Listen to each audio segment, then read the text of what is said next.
Hello friends, I am Arpit and I am here with today's analysis. Today is 27th of October and we are going to deal with three very important topics which are in news. Although coincidentally all the three topics today are with respect to India's international relations, but yes, they are important. The first is Sri Lanka offers visa-free travel to Indians, and Sri Lanka is doing it. Why? Because it wants to boost its tourism. And visa-free travel not only to Indians has been allowed by Sri Lanka, but it has been allowed for 6 other countries like China, Russia, Thailand, Indonesia, Malaysia, Japan, and it has been done till 31st of March 2024. It is kind of a pilot project on which Sri Lanka is relaxing its norms to see how things happen. So in this detail, in this particular topic, we'll cover the details of this particular episode and why Sri Lanka is doing it, because Sri Lanka since 2019 has been, I would say, Sri Lanka's tourism since 2019 has been hit badly. First there were these Easter killings in 2019, then in 2020 there was this COVID lockdown, and after that financial crisis which happened last year. And in this particular topic we'll also discuss in detail the financial crisis which happened in Sri Lanka and what was India's response to those crises. Second is Bay of Bengal Initiative for Multi-Sectoral Technical and Economic Cooperation, BIMSTEC that is. This particular topic is linked with this only because the Sri Lankan's president has said that BIMSTEC should be made a visa-free travel zone just like Schengen is there in European Union. And here we'll cover the details of BIMSTEC, and in the times to come in the future videos I will be covering what that Schengen area is, not over here. And next news which is very important, that is 8 Indian Navy veterans sentenced to death by the Qatar government. Why they have been sentenced? Actually the reason is not known.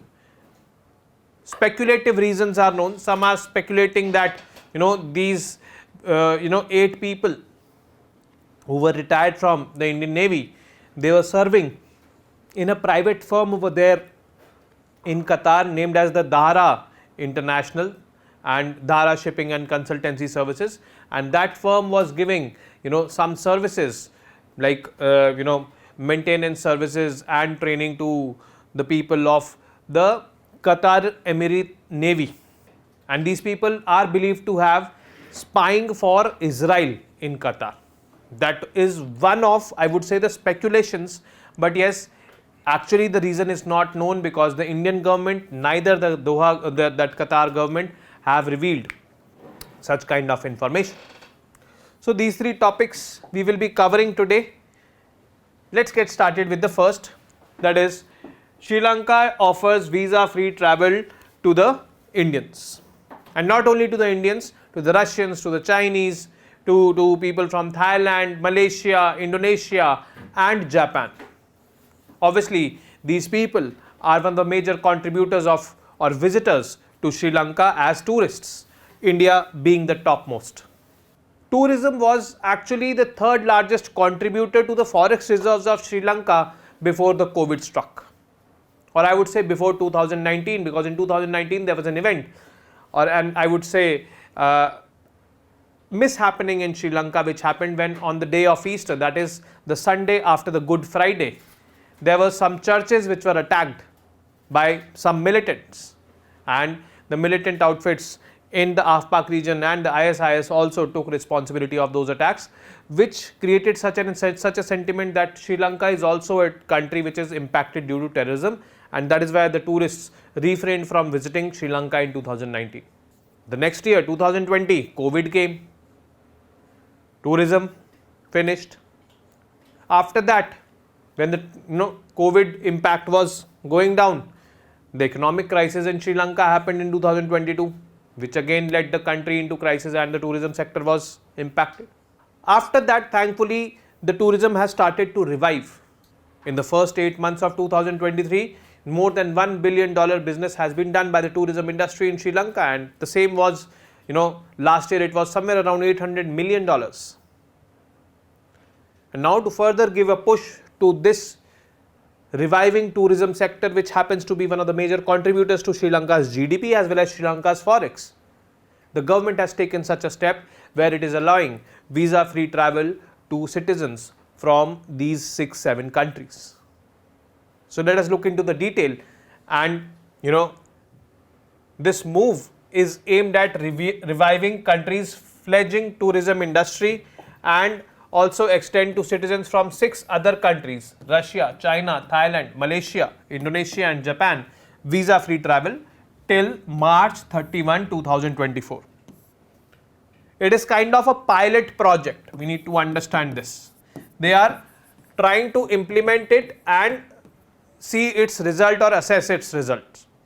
Now, as per the latest data from the Sri Lankan Tourism Development Authority, India is the largest source of tourists to Sri Lanka, with more than 2 lakh arrivals so far this year alone in 2023, followed by Russia with 1,32,300 arrivals.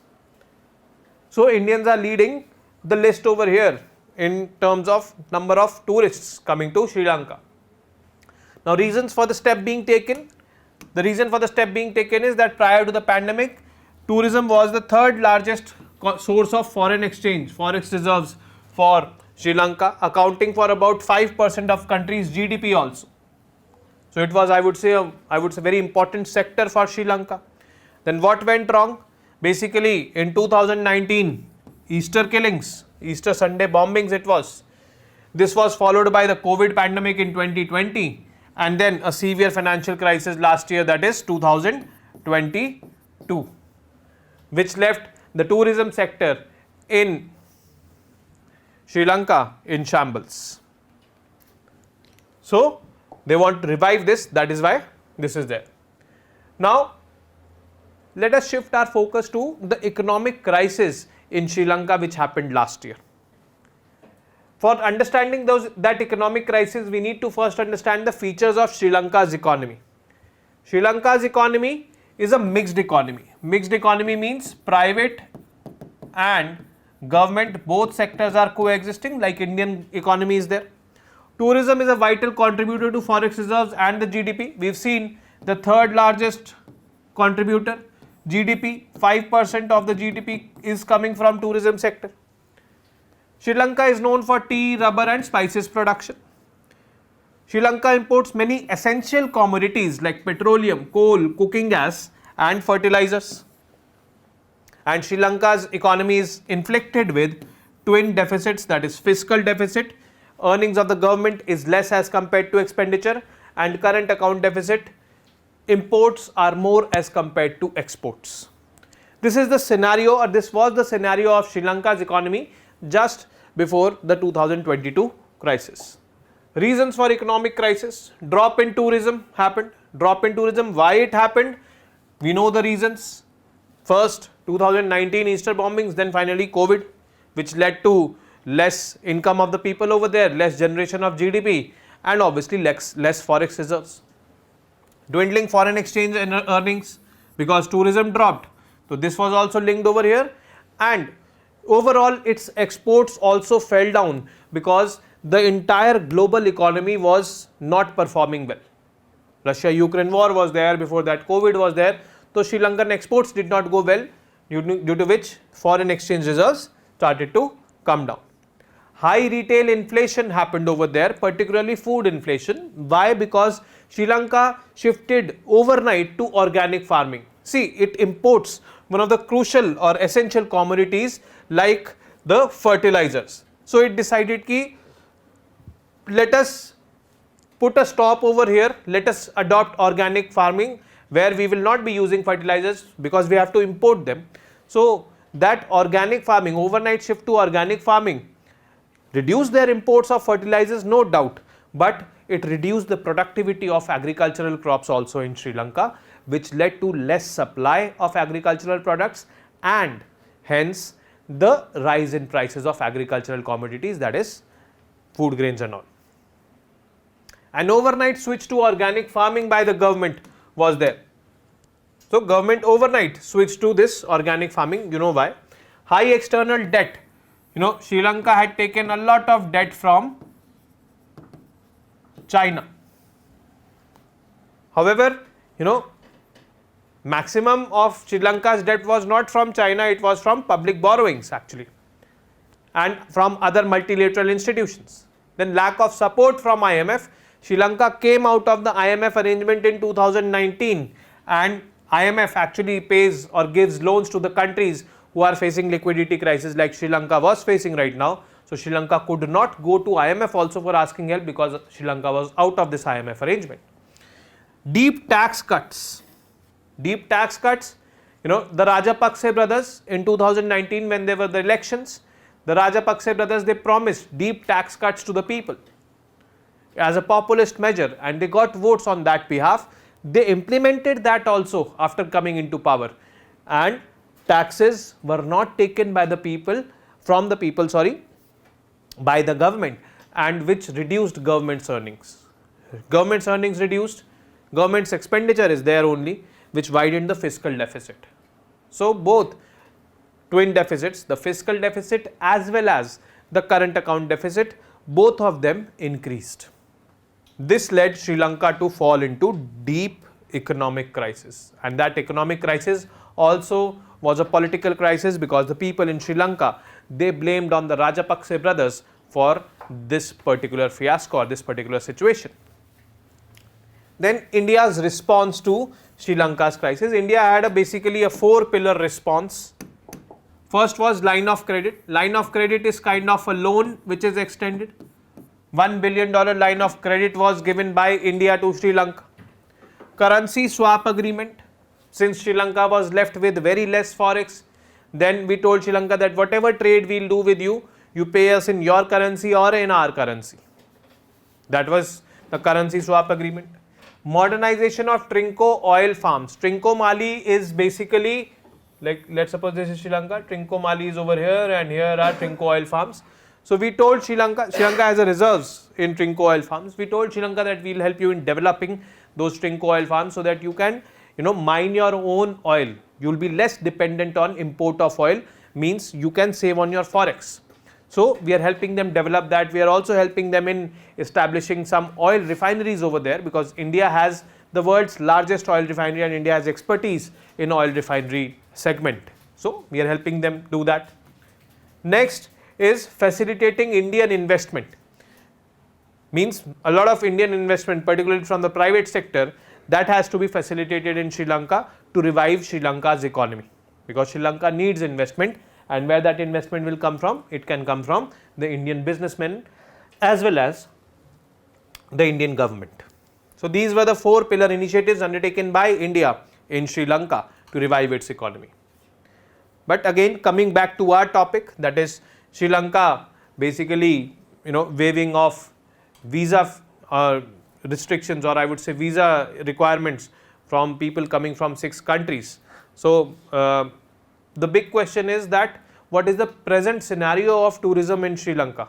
Although it is expected that by this move, Sri Lanka is assuming that tourism will increase in its country.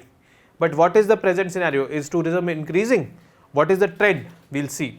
The industry has seen a turnaround, means the tourism industry has seen a turnaround in 2023, means it has been better, with Sri Lanka is clocking 1 million arrivals till September for the first time since 2019. Means around 10 lakh people have visited Sri Lanka. It also earned around $1.3 billion from tourism in the first 8 months of 2023, up from $833 million during the same period last year.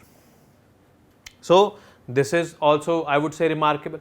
The earnings have increased, the tourists have increased, around 1 million tourists, out of which 2 lakh are coming from India only. So tourism from India, or tourists visiting from India, is the highest in Sri Lanka. So Indians are contributing in reviving Sri Lanka's economy in this way also. And in all this, Sri Lanka's president has said or has proposed that this entire area of BIMSTEC, BIMSTEC stands for Bay of Bengal Initiative for Multi-Sectoral Technical and Economic Cooperation, which comprises of countries in South Asia and Southeast Asia. the 5 countries in South Asia: Sri Lanka, India, Nepal, Bhutan, Bangladesh. 2 countries from Southeast Asia, that is Myanmar and Thailand. So this entire region should be made visa free, means people can move freely from one place to the other place. Goods can also move freely from one place to the other place. This will not only increase tourism, but it will also increase trade among this bloc. So this proposal simultaneously has come from the Sri Lankan president. So that is why it was in news. So let's see what this is. So BIMSTEC basically is these 7 countries which we are seeing here: Sri Lanka, India, Nepal, Bhutan, Bangladesh, Myanmar and Thailand. So this entire region, the Sri Lankan president is saying it should be made visa free. Means people can freely move from one country to the other country, and these are largely peaceful, I would say, regions. So let us read about BIMSTEC. BIMSTEC as an organization was formed in the year 1997, having 5 South Asian nations: Sri Lanka, India, Nepal, Bhutan, Bangladesh, and 2 ASEAN countries or Southeast Asian countries, that is Myanmar and Thailand. It aims to create an enabling environment for rapid economic development, accelerating social progress and promote collaboration on matters of common interest in the region. So economic and social development is the main objective of this BIMSTEC, we can say. Opportunities by BIMSTEC: it is basically a link between South Asia and Southeast Asia. So there is immense opportunity over here, and India, being a major player in South Asia, definitely can take advantage of this situation. And there is another organization in South Asia, that is SAARC. We can sideline SAARC because SAARC has become non-functional after 2016 Uri attacks. The last meeting of SAARC happened in 2014. A meeting was scheduled in 2016, but it did not happen. Now if I have to show you about the SAARC countries, the SAARC countries are here: Maldives, Pakistan, Afghanistan over here, India, Nepal, Bhutan, Bangladesh, Sri Lanka. How many? 1, 2, 3, 4, 5, 6, 7, 8 countries in SAARC. So SAARC is one such organization. BIMSTEC is another organization. In BIMSTEC, we don't have these 3 countries, but we have additional Myanmar and Thailand over here. Okay. So this can be looked as an alternate to SAARC, because SAARC's functioning has been disrupted due to terrorist attacks by Pakistan-based terror outfits. BIMSTEC is also very much in line with India's Act East policy. India's Act East policy was launched in the year 2014, which aims to integrate with Southeast Asian region, with East Asia, along with Australia and New Zealand, economically, culturally and strategically. This is our Act East policy, and our cooperation or our involvement in BIMSTEC definitely will help us in fulfilling our Act East policy goals. So that is why this was their non-disruptive functioning. Since there is no Pakistan, so there will be no disruptions. That is why there will be smooth functioning of this particular organization. It is more accommodative grouping. Now BIMSTEC has said that we are open for admitting new members to the group. All these should be, I would say, in line with the principles of this organization, that is BIMSTEC. We have talked about inclusion of countries like Maldives in this particular organization, or inclusion of countries in other South Asian regions like I would say Indonesia and all in this organization, but as of now only 7 countries are there which are part of BIMSTEC. These 7 countries: Sri Lanka, India, Nepal, Bhutan, Bangladesh, Myanmar and Thailand. The Sri Lankan president wants to make this BIMSTEC region a visa-free travel region, just like the Schengen region is in Europe. Now 8 Indians have been sentenced to death by a Qatar court. These Indians happen to be ex-naval officers. These ex-naval officers have been working with a shipping firm over there, the Dahara International. Dahara International was giving some services to the Qatari Navy on, maintenance of the ships, on training of the personnel and all. Now these 8 Indian ex-naval service officers, they were employed by Dara International since the last 4 to 6 years. They were arrested this year March, they were interrogated, and now yesterday they have been sentenced a death sentence by the Qatari authorities. It is a big shocker to India, and this is what the Indian government has expressed also, that it is a shock, and Indian government is saying that it will take all possible legal measures to stop this. Why they have been sentenced? Actually, it is not out there in public domain, but there are certain speculations that what are the charges on them.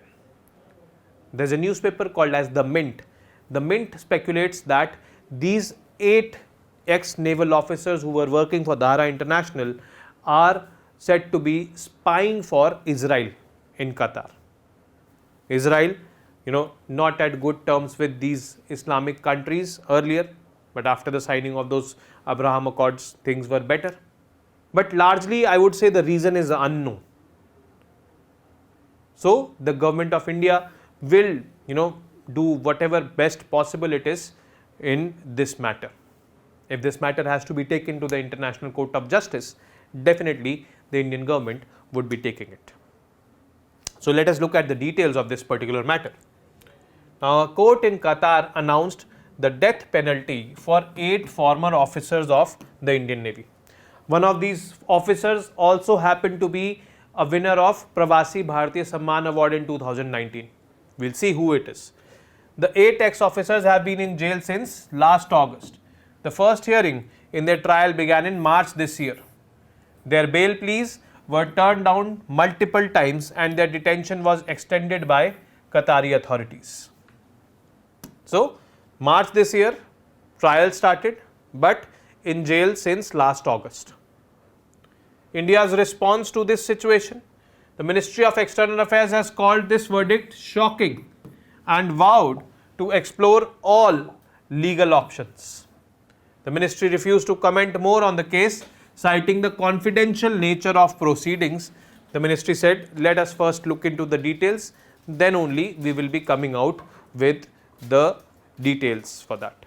So, this is there, but it also said that it will take all possible measures to secure their rights. Now, the timeline of their arrests: on 30th August 2022, 8 former Navy officers were picked up by Qatar's intelligence agency, the State Security Bureau. The Indian Embassy in Doha apparently learnt about this only in mid-September, that is the next month, from August to September. The officers in custody were allowed to talk to their families on phone at the end of September last year, while in early October they were visited by an official of the Indian Embassy. The next consular access was provided in the first week of November. So, it is an obligation on the countries that if you arrest citizens of other countries in your country for doing anything wrong or for doing anything illegal, it is your duty to provide consular access, means members of the embassies or consulates, the officials of the embassies and consulates, they will be allowed to go and visit these members in jail. That is called as consular access. So, consular access was provided as per the international laws by Qatar.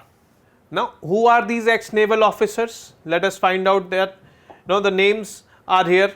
According to Indian Express, the 8 veterans have been identified as Captain Navtej Singh Gill, Captain Saurabh Vasisht, Captain Birendra Kumar Verma, Commander Purnendra Tiwari. This person is awarded with, the Pravasi Bharatiya Samman Award. Commander Sanjeev Gupta, Commander Sugunakar Pakala, Commander Amit Nagpal and Sailor Ragesh. Now, these former Navy officers were employed by a Qatar company called Dara Global Technologies and Consultancy Services to provide training and services such as logistics and equipment maintenance to Qatari Emiri Navy, means it is the Navy of Qatar. They had been working with the company for the last 4 to 6 years. Company, which company? This company, Dara Global Technology and Consultancy Service. Now, this Dara Global Technology and consultancy services was providing services to the Qatari Navy. And from here, that speculation is that these people might be doing some spying activity for Israel. Commander Purnendu Tiwari, retired, received Pravasi Bharatiya Samman Award in 2019 by obviously the President of India. This is given to those NRIs or OCIs who are abroad and who have done or contributed in national development. Now, charges against them, this is a bit surprising, but yes, as per Mint report, the former Indian Navy personnel were accused of spying for Israel in Doha. However, the MEA said the full nature of charges is not entirely clear.